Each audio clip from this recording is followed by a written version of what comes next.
Some say Elvis doesn't need defending, that his legacy stands untouched.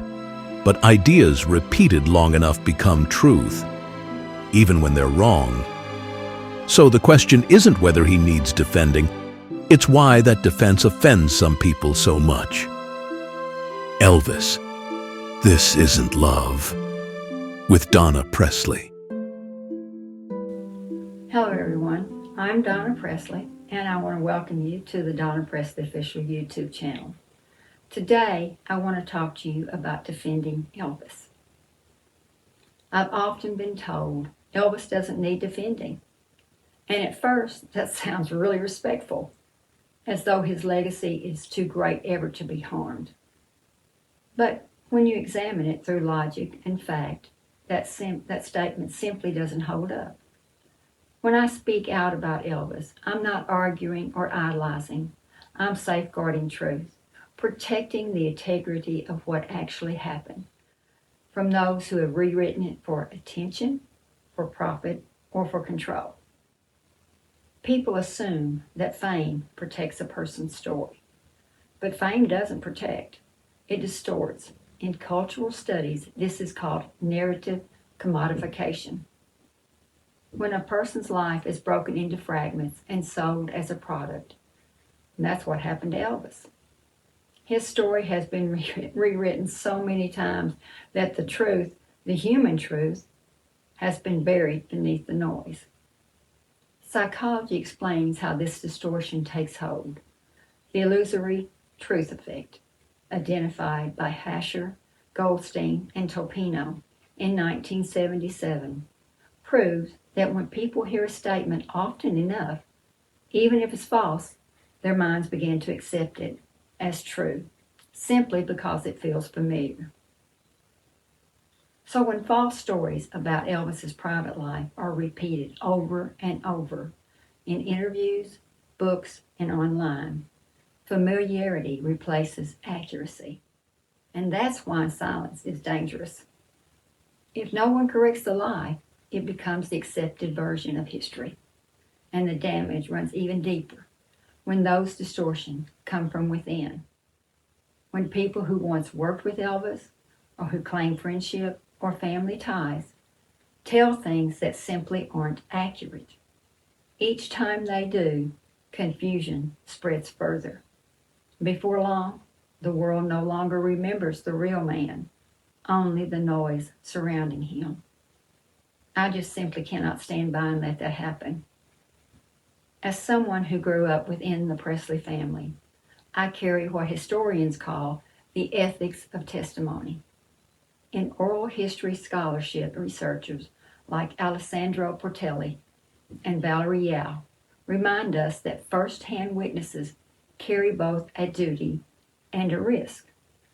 They have a duty to speak when truth is being rewritten, but also a responsibility to ensure that what they share comes from honesty, not motive, because testimony itself isn't sacred. It's only as trustworthy as the integrity behind it. And that's where some have failed, turning memory into performance and experience into currency. Sociologist Pierre Bourdieu called this symbolic power, the ability of words, once accepted, to reshape social reality. And Emile Durkheim taught that when enough people accept an idea, it becomes a social fact. And that's what's happening now. Myths are replacing the man. So when I speak, when I clarify or challenge or correct, I'm not being defensive. I'm being responsible. This isn't about emotion. It's about historical preservation. Protecting Elvis's truth before it hardens into distortion. Some people call that defending. Personally, I call it guardianship, even stewardship. It's the moral duty to uphold what is right and factual. And that leads to another question that people often ask me. Shouldn't every side of him be told, even the bad?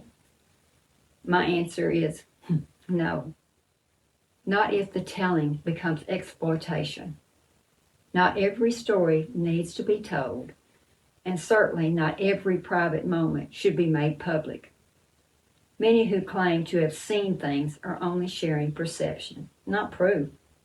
Perception is filtered through bias, through hurt, through misunderstanding. Psychologists call this attribution bias, the human tendency to assign moral judgment to what we don't fully understand. When these personal perceptions are turned into entertainment, they become what writer Susan Sontag called the pornography of suffering, a fascination with pain disguised as truth.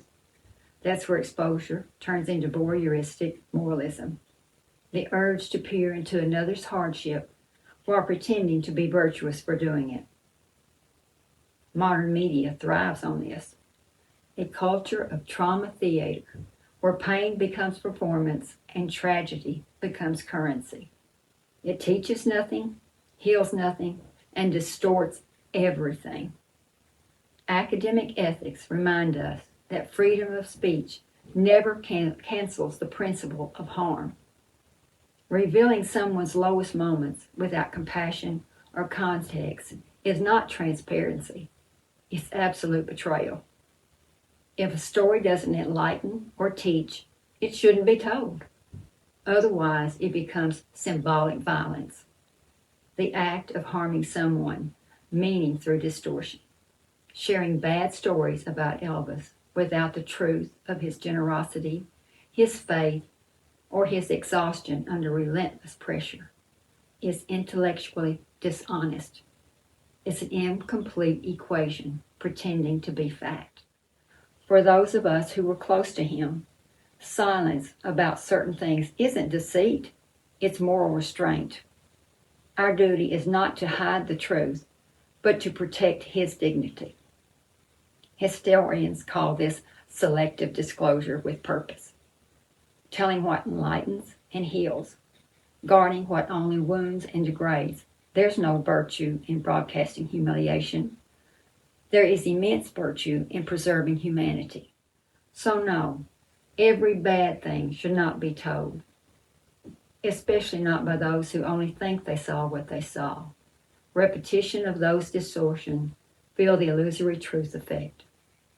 Again, until even falsehoods feel familiar and therefore believable. That's how exploitation becomes history. Elvis Presley gave the world his energy, his art, and his soul. He deserves the same humanity in memory that he gave in life. To reduce him to scandal or weakness is not truth-telling. It is trauma theater. And I refuse to let his legacy be rewritten that way. Defending him, or rather safeguarding him, is not about argument. It's about context, compassion, and accuracy. It's about ensuring that when history remembers Elvis Presley, it remembers a man, not a myth, not a spectacle, and certainly not a product of other people's projections. That's why I speak. For him, for us, and for history. Thank you for joining me today. Thank you for listening. Until next time, God bless.